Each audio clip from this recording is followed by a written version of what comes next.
Well, as we showed you earlier, planting is happening at an impressive pace in the west. In the east, it's off to a slower start, and with more rain this week, the waiting game may be extended a little longer. So what are the sins at planting you should try to avoid? We reached out to our resident crop whisperers, Ken Ferry and Missy Bauer, to find out just that. Planting is off to a solid start in the west, and in the east, more moisture is creating a slow start. But deciding when to plant is a crucial decision every year. I was once told when I was at Purdue at school that the sins of planting will haunt you all season, and I think that is very, very true. Farm Journal agronomists Missy Bauer and Ken Ferry have decades of data to help farmers make the best decision when it's time to go. And Bauer says there are several things to consider, but one of the most important is making sure each planting pass is perfect. This planting pass, it might taking time to make sure I'm digging and making sure my depth and down pressure is set right. My closing wheels are doing what they should. So those final decisions out there in that planting pass is very critical. Ken Ferry is based in Illinois, and he says one of the biggest mistakes he sees is farmers not checking their planting settings enough by digging behind the planter. Dad and Grandpa, they spent a lot of time on their knees behind the planter, probably in every field, multiple soil types within the field. We don't have to spend as much time on our knees as they did because we have some fantastic technology on these planters that we can monitor from the cab. We can monitor smoothness of ride, depth, moisture, all these different things that we can measure. But Ferry points out sometimes monitors don't indicate the problem or farmers ignore the monitor altogether. Something I've learned, if the monitor's squawking at you, figure out what it is, because usually it's right.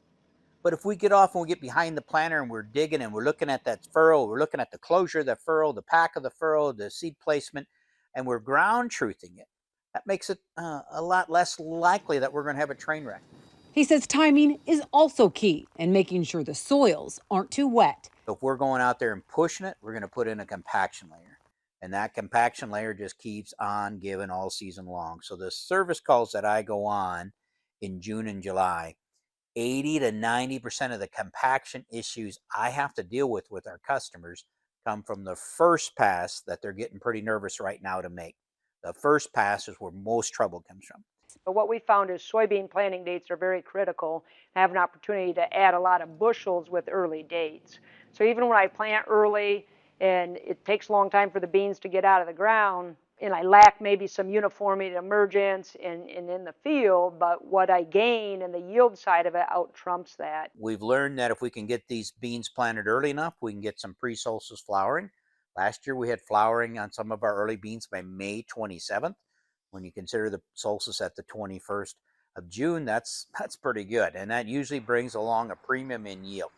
We need about 950 growing degree days before the solstice. And when we're talking about group 4 beans, we need about 810 on our group 3s. Both Ferry and Bauer say it's the opposite case for corn.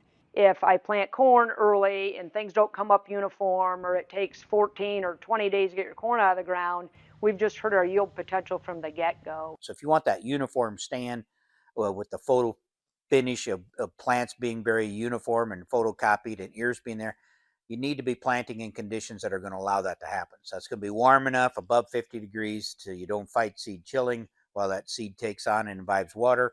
Bauer says in her area of southern Michigan, farmers have waited to plant corn until the 10th to 15th of May and still reached record corn yields. But on soybeans, seed treatments have been the ticket to push the envelope on planting dates there. The seed treatments are really good. We've done a lot of plot work where we can plant beans, and maybe it is cold after that initial first drink of water, maybe being warm, and it's cold for a long period of time, and it might take 25 or 30 days to get the soybeans out of the ground, but we can still be at 90% target populations because the seed treatments are so good today. Whether you're itching to plant or worried about weather, mistakes now can cost farmers big yields months down the road.